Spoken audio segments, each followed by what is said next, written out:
Enhance your life and discover your purpose. Now, let's go into the message. You begin as a person, an innocent baby.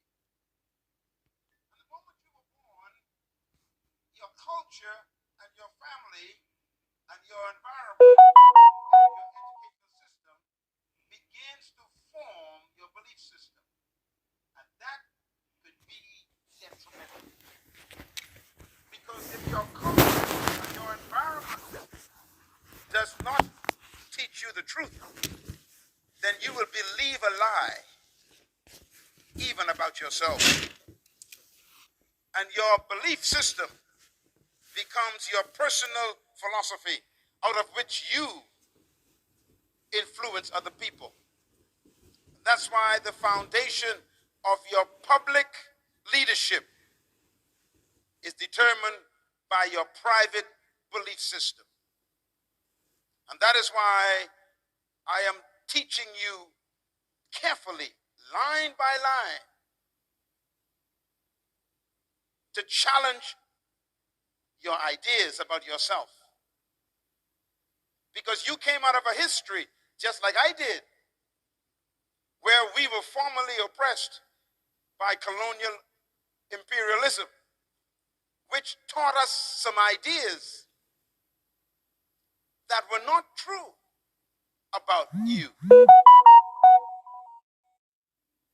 You were trained to be maids and yardmen and farmers and workers on plantations and serving tea, cooking for people. You were not trained to own a business and build a company and lead a country and buy your own oil field or invest in your own gold mine. It's always somebody else doing it, because you've been trained that you cannot and should not try to own an oil company. And so we accept the idea. So our philosophy says we cannot own that. So we have been trained to be an employee, not an employer. As a matter of fact, we've been so brainwashed by the wrong philosophy that we are afraid to own things. We are afraid of success.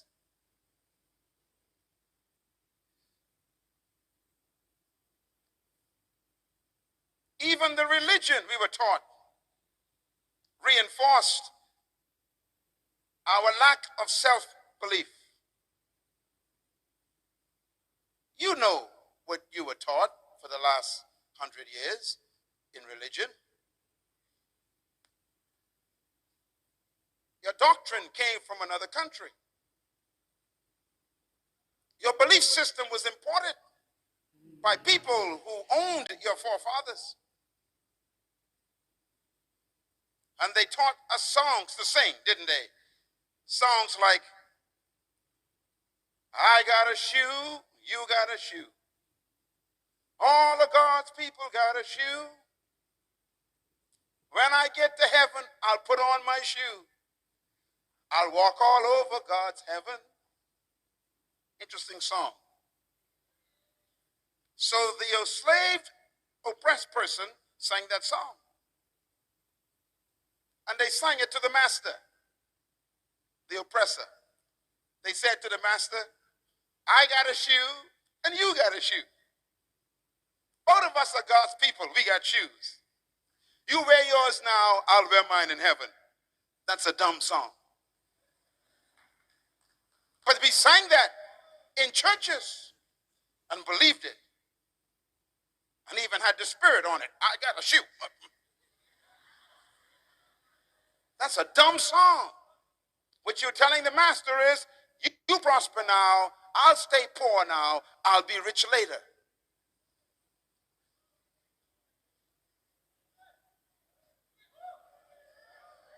Something's wrong with that philosophy.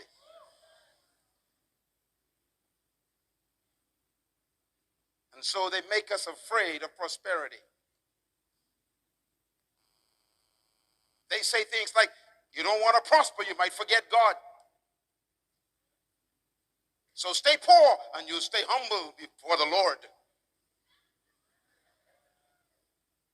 Philosophy.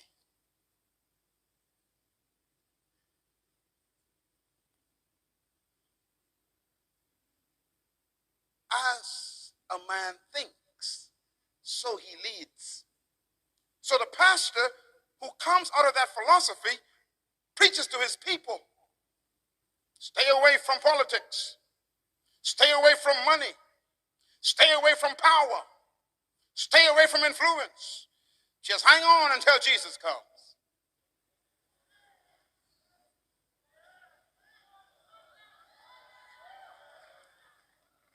And that is what we preach. We actually preach to our people that they should not be leaders. And they should not own. And they should not have influence. And that's why the Creator sent me to talk to my cousin. You are a ruler. You are a owner. You are an employer. You can run any business.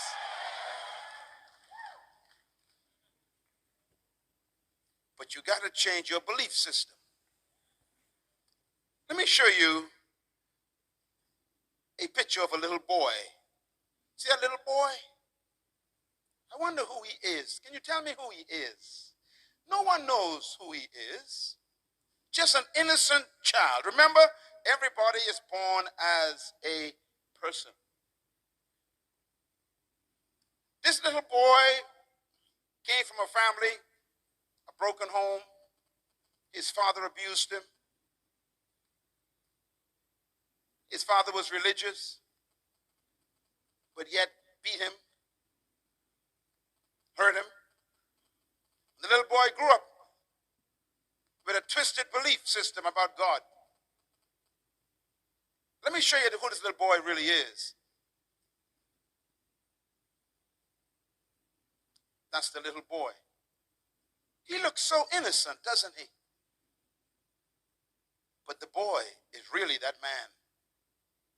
That man was trapped in that boy. His name is Adolf Hitler. His philosophy was very serious because he believed in an idea that he picked up from the Romans. And I want to close this session talking about the Romans because Papua New Guinea is ruled by the same ideas that the Romans had.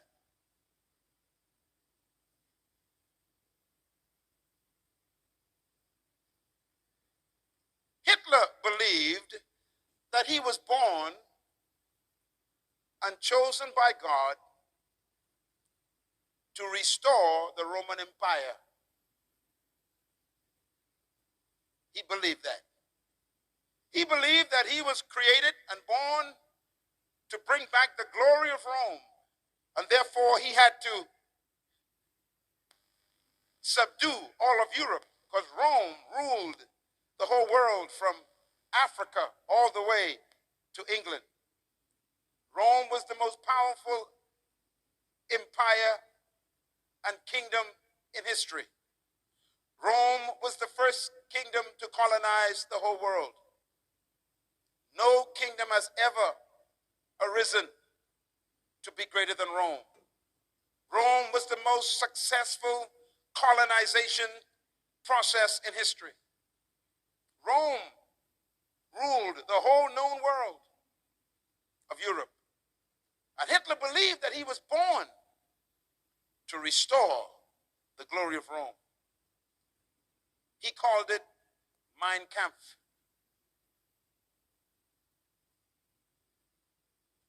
Where did the Romans get their ideas from? This is important to think about leadership. The Romans conquered the Greeks. The Greeks were the ones who invented the philosophy of leadership that control our world today. Please listen to me carefully. Because Jesus was born under the Roman Empire in a Roman colony controlled by Greek ideas. So don't miss this. The Greeks were the most influential philosophers in modern history.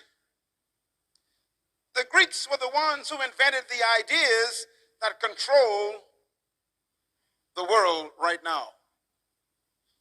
As a matter of fact, the Roman Empire adopted the Greek philosophy when they invaded Greece.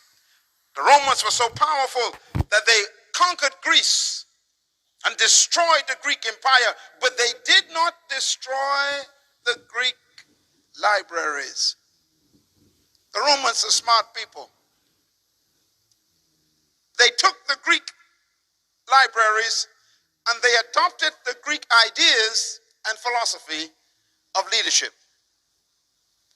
And so the Romans became Greeks in thinking, but Romans in military power.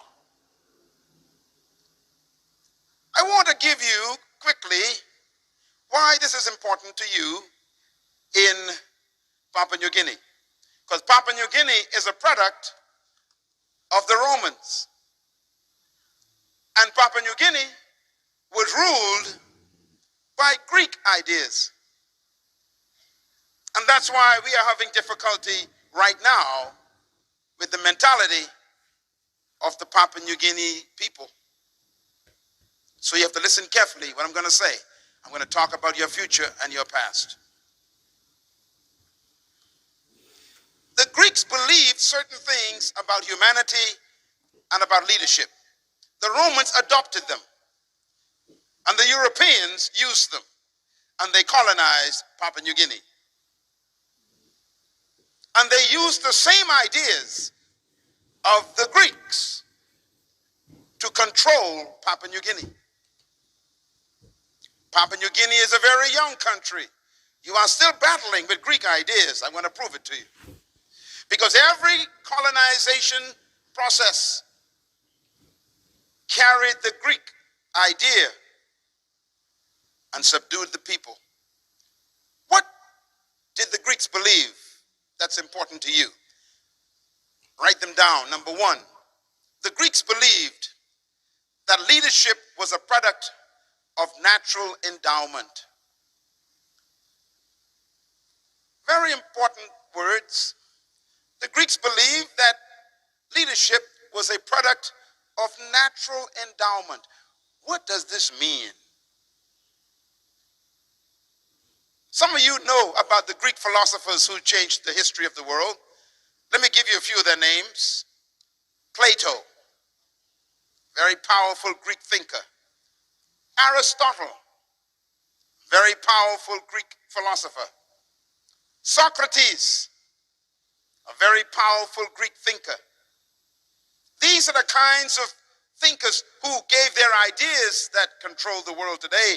I always tell people that the world is ruled by dead men. Our countries today, including Papua New Guinea, is ruled by dead men. How? Because they left their ideas with us. Ideas outlive humans. And ideas are more powerful than death. And the Greek philosophers like Plato and Aristotle and Socrates, they invented an idea. Look at my lips, please. I'm going to quote one of their ideas. This is a Greek idea.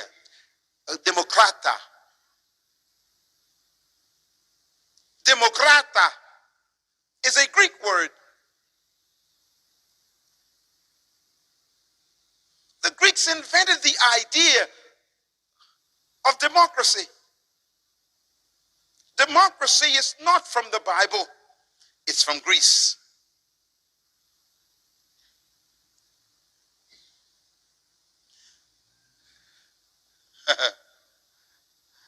The Greeks developed the idea of what they call politis.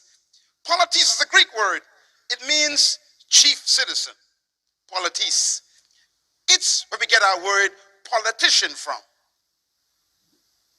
It's a Greek idea. What's a politician? A politician, the Greek says, is a person that the people give their authority to and make them chief citizens over them. It's a Greek idea. It's when people give their power to one person and tell that person to lead them and to rule them. It's called the power of the people given to a chief citizen, called a politis. Listen carefully, please. Jesus Christ was born under that policy. The Romans adopted the idea that leadership was a product of natural endowment. What do they mean by that? The Greeks believe that some people were born naturally endowed with certain distinguishing factors that made them superior to others. For example, listen carefully. The Greeks believe, number two, that leadership is a product of birth traits. Birth traits. What do we mean by that? The Greeks believe that certain people were born naturally endowed to be leaders because they had certain traits that made them superior to other humans.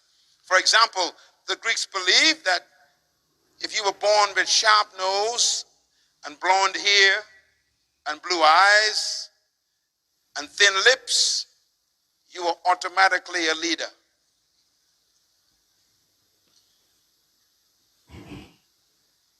You can read this on the internet if you want to. It's all there. The Greeks believed that if you were born with fair skin, that means if your skin was light, fair, and you had sharp nose and blue eyes, and your hair was yellow or blonde, you were naturally a leader. You were chosen by the gods to be a leader. Now you know if that's true, there's no hope for me. I got a big nose, my eyes are brown, my skin is dark, and my hair ain't blonde. So the Greek says if you were born without sharp nose and light skin and blue eyes and blonde hair, then you were automatically a slave. The Greeks believed that. The Romans adopted it. And so there's no hope for you being a leader. You got the wrong skin, the wrong nose, the wrong eyes, and the wrong hair. Follow me? The Greeks also believed that leadership was a product of providence. Very important word, providence. Providence is referring to the gods. The Greeks believed in many different gods. And the Greeks believed that if the gods chose you to be a leader, then you were automatically superior to everyone else. If the gods did not choose you to be a leader, then you were automatically a slave and a follower for the rest of your life. In other words, the gods choose leaders. Well, think about it. So if you were born with dark skin and brown eyes and a big nose and thick lips, then the gods chose you to be a slave. That's what they taught. That's what they believed. That was their philosophy. The Romans adopted that philosophy. Let me give you one more the Greeks believed. The Greeks also believed that leadership is a product of charismatic personality. The word charismatic is a Greek word.